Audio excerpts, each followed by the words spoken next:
إلهي لست للفردوس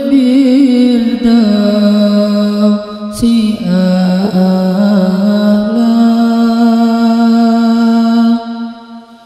ولا أقوى على النار الجحيم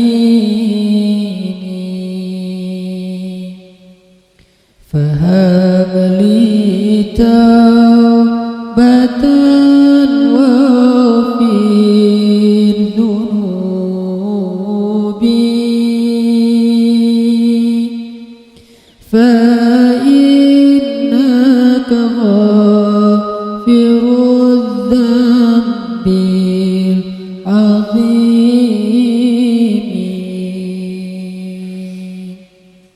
Teman-teman sekalian, bait-bait kasidah itu ditulis dan dirangkai oleh para ulama adalah tentang pengakuan dosa seorang hamba. Ketika seorang hamba berada di puncak penyesalan dan merasa tahu diri bahwa dia adalah seorang hamba yang kotor, sehingga dia mengatakan, Ilahi lastu lil firdausi ahla. Ilahi, sesungguhnya saya tidak layak masuk ke surga Firdaus. Saya kotor, saya hina, saya penuh cela, saya banyak aib, saya banyak dosa. Sangat tidak layak saya masuk ke surga Firdaus-Mu ya Allah. Tidak ada satupun amal yang bisa saya banggakan sehingga menjadi jalan bagi saya masuk ke surga Firdaus-Mu ya Allah. Kita harus merasa diri kita rendah di hadapan Allah. Itulah kenapa kita sujud. Dan Allah suka kepada orang yang merendahkan diri di hadapannya.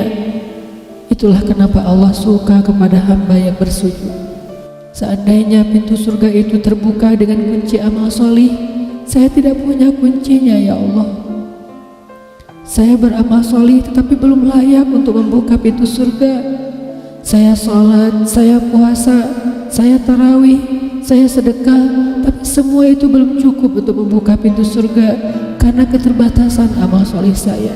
Masih banyak kesalahan dalam amal-amal yang saya kerjakan karena saya bodoh ya Allah. Lalu bagaimana nasib saya kelak di akhirat ya Allah? Jika ditimbang-timbang, sungguh kedurhakaan saya lebih sering daripada istighfar saya ya Allah. Saya tidak pantas menjadi penghuni surga ya Allah. Wala aqwa 'alan naril jahimi. Tetapi saya juga tidak akan kuat dengan azab neraka jahim-Mu ya Allah. Karena sesungguhnya tidak ada satupun dari makhluk-Mu yang sanggup merasakan azab neraka. Semuanya takut kepada neraka-Mu ya Allah.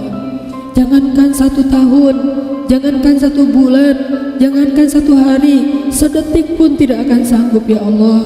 Karena saya mendengar sesungguhnya Rasulullah SAW bersabda, azab yang paling ringan bagi penduduk neraka adalah dipakaikan baginya sendal terompah dari api yang membakar kakinya sampai mendidihkan kepalanya.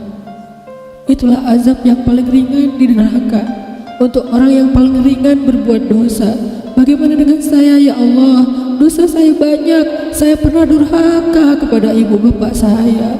Itu saja sudah cukup bagi saya mendapatkan azab yang lebih besar di neraka, dan saya tidak sanggup ya Allah. Saya pernah durhaka kepada ibu saya marahi ibu saya karena 1 kesalahan. Padahal saya lebih sering berbuat salah dibandingkan ibu saya, tapi ibu memaafkan saya. Ketika di waktu kecil saya memecahkan barang-barang ibu saya memungut barang-barang itu sambil tersenyum, membelai kepala saya, mengatakan nasihat-nasihat yang baik. Sama sekali ibu saya tidak marah kepada saya saat itu. Tapi ketika telah dewasa, tidak sengaja ibu saya yang sudah tua renta kadang memecahkan barang saya, merugikan sedikit saja dari harta saya marah seperti setan ya Allah. Saya bentak ibu saya ya Allah, bahkan kadang membuat ibu saya terluka, kaget, takut.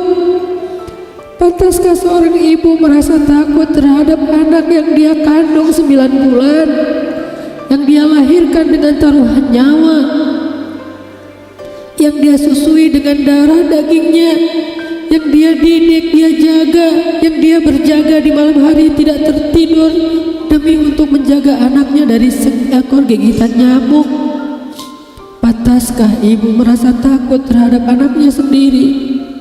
Cukup satu dosa besar saja durhaka kepada ibu membuat saya pantas masuk api neraka. Belum lagi dosa saya kepada ayah, ketika saya berdebat habis-habisan di hadapan ayah saya, hanya ketika ayah saya menasihati saya dengan satu nasihat sederhana. Saya debat ia, seolah-olah wawasan saya lebih banyak, ilmu saya lebih banyak, pergaulan saya lebih luas, pendidikan saya lebih tinggi. Padahal semua itu saya dapatkan hasil dari perjuangan dan pengorbanannya. Ketika keduanya sudah menjadi tua dan lemah, kadang keduanya rindu kepada saya, ya Allah. Mereka memberi kami pesan, ya Allah. Mereka bertanya, bagaimana kabarmu anakku? Tapi kami tidak peka. Hati kami tertutup dengan ego dan sombong. Kami tidak bisa membaca teks itu dari perasaan mereka. Kami hanya membaca teks mereka dan tidak segera membalasnya. Kami anggap teks dari orang tua kami tidak penting, masih bisa ditunda untuk dijawab nanti sore. Padahal mereka sedang kangen, sedang rindu kepada kami, ya Allah. Mereka tidak mengatakan kami rindu kepadamu wahai anakku, karena mereka tahu kalimat itu akan mengganggu kami. Kalimat itu akan menjadikan hari kami tidak lagi mudah. Kalimat itu akan merusak konsentrasi kami dalam bekerja. Kalimat itu akan menghalangi banyak urusan kami, sehingga mereka menahan diri. Mereka hanya bertanya, apa kabar kami? Lalu kapan kami berbakti kepada mereka, ya Allah? Sampai seusia ini kami masih merepotkan mereka, ya Allah. Kapan kami akan berbakti kepada mereka? Rasanya kami lupa. Entah kapan kami pernah memijat kaki mereka setelah mereka seharian bekerja. Entah kapan kami pernah memberikan minuman hangat untuk mereka. Kami durhaka kepada orang tua kami, ya Allah. Bahkan setelah mereka wafat, kami lupa mendoakan mereka di dalam sholat kami. Harusnya kami disiksa di api neraka, tetapi kami tidak kuat, ya Allah. Belum lagi durhaka, kedurhakaan kami yang lain, dosa-dosa besar kami yang lain. Kami pernah bermaksiat kepadamu diam-diam, ya Allah. Kami pernah berbuat dosa diam-diam, dan padahal kami tahu itu dosa besar, tapi kami tidak peduli. Kami tidak takut kepadamu, seolah-olah ancamanmu itu hanyalah mitos, seolah-olah ancamanmu itu hanyalah fiktif, seolah-olah apa yang kau firmankan di dalam Al-Quran itu tidak benar-benar ada. Kami sombong menantangmu dengan berbuat dosa. Banyak dosa yang kami tidak bisa menyebutkan satu persatu, ya Allah. Keluh lidah kami untuk menyebutkan dosa-dosa kami, ya Allah. Malu untuk menyebutkan dosa-dosa kami, ya Allah. Tidak ada yang bisa kami harapkan darimu selain Engkau terima taubat kami, ya Allah. Fahabli taubatan, beri kami taubat yang nasuha, ya Allah. Terima taubat kami, ya Allah. Kami belum berani meminta surgamu, kami juga tidak akan kuat dengan nerakamu. Kami meminta, terimalah taubat kami, penyesalan kami, janji kami untuk kembali kepadamu, memperbaiki diri. Teman-teman sekalian, mari kita baca bait itu dengan penyesalan. Kita baca bait itu seolah-olah kita sedang curhat kepada Allah Subhanahu wa Ta'ala. Ilahi las fidausi ahla wala aqwa ala nari jahimi fahabli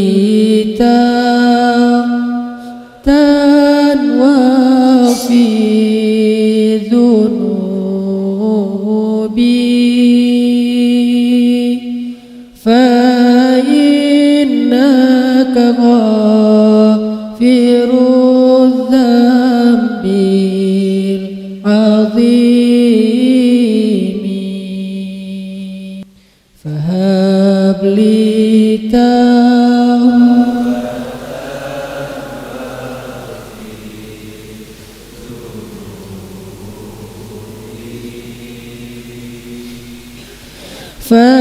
فإنك غافر الذنب